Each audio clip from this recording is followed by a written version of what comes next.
Today's video is being brought to you by accident. It all started in the kitchen.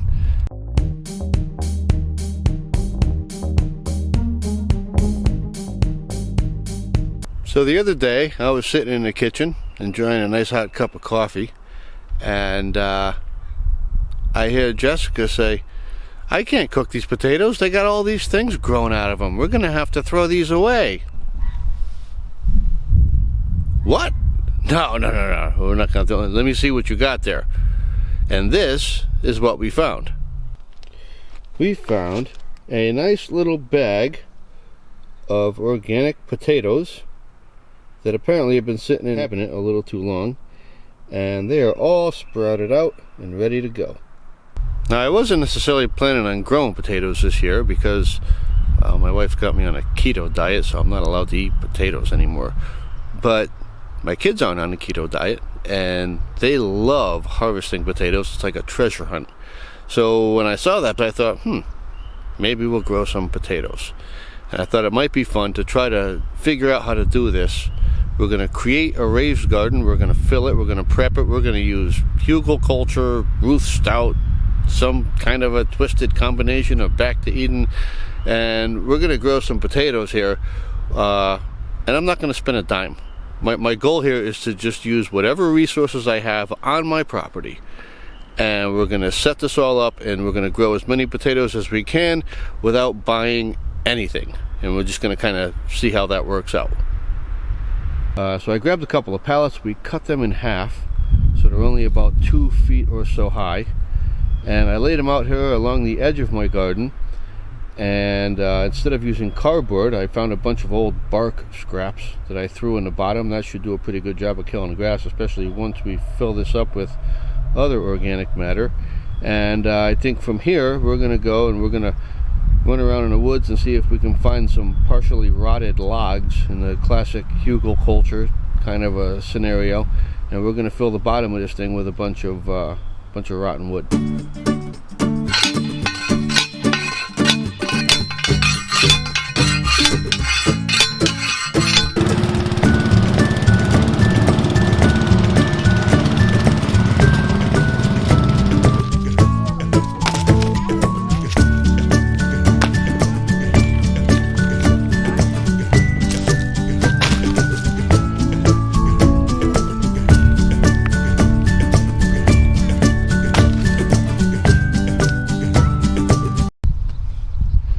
Alright, so in classic Hugleculture practices, we've got a bunch of partially rotted white birch that I just drug out of the woods, and that's going to be our base. Now we're going to fill it in with some leaves and some hay and whatever else we can kind of scavenge up around here, and get this thing started so we can plant some potatoes.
This is for the potatoes.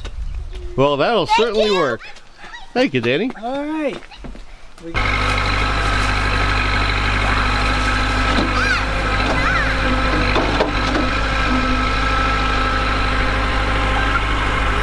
Say thank you to Mr. Danny. Thank you, Mr. Danny. Thank you. Oh, look at that. Tip Good love stuff. tomatoes. Oh, that'll grow potatoes. Good. Yeah. Smell it. It smells like Peppa Pig's grandpa. He fell in the mud. Wow.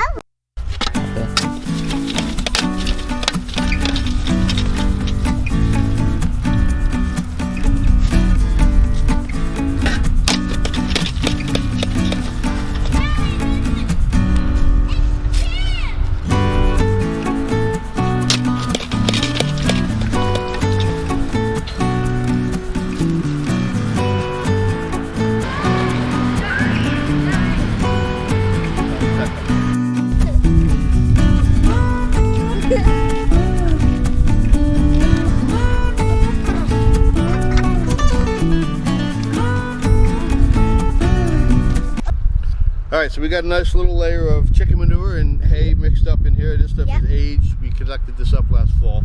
And now we're going to add a little bit of wood ash. Watch your eyes, guys.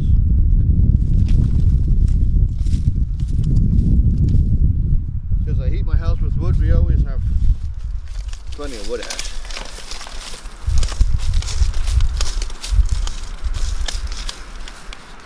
And the rest we'll throw out here.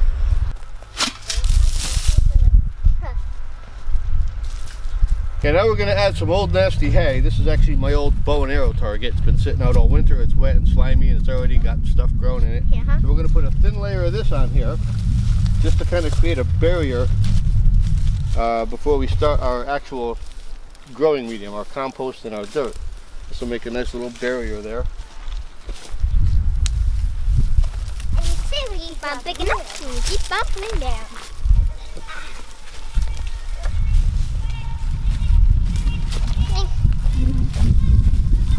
Just a little bit.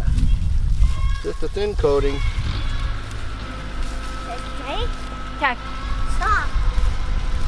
Alright, now we start the compost. This is the stuff we're actually going to grow our potatoes in. Yep. Will do. And I hope this works. I've been meaning to really start a real compost pile here because I don't have one. So Yeah. what I'm hoping is that what we can do is grow potatoes in here now, and then when we harvest the potatoes, in late summer, early fall, once we're done harvesting, hopefully we'll have a nice bin full of compost here that we can start working with. And at that point, I've got a bunch of different options. Okay. Alright, so back here by our chickens and our geese, and this area right here, I know I've put a lot of wood chips down in this area in the past years, just to make a nice pathway for the kids to walk on. And so I'm going to pull some of this hay and stuff aside. We're going to use some of that on top of the potatoes, but I'm also going to dig some of this beautiful dirt out of here, and we're going to use some of this to top off our potato bed. Alright, and this is the stuff we managed to scavenge up back there by the chicken pen. And this stuff has been moved around. The chickens spend a lot of time in that area when I free range them. When I let them out, they tend to spend a lot of time right back in that area there. So this has been composted and tilled and fertilized by our chickens. So we're going to add this right into our potato bin, and that should give us a good solid 6 inches of soil to grow our taters in. Alright, we added some more compost into this thing, so we got a solid maybe 6 or maybe 8, I think probably more like 8 inches of beautiful compost in here.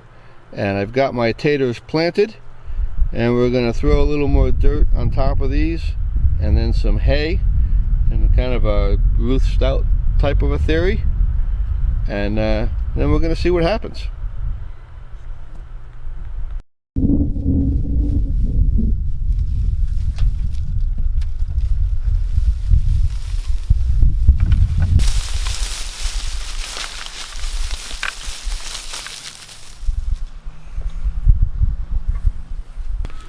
And here we have the finished product. So with, I don't know, a couple hours worth of work, little time out in the yard with the kids, I didn't spend one single dime, and I managed to plant 25 potatoes in here that hopefully will give us an abundance of potatoes later on this year. We'll keep an eye on it, and I'll certainly keep you guys up to date with how these guys are progressing.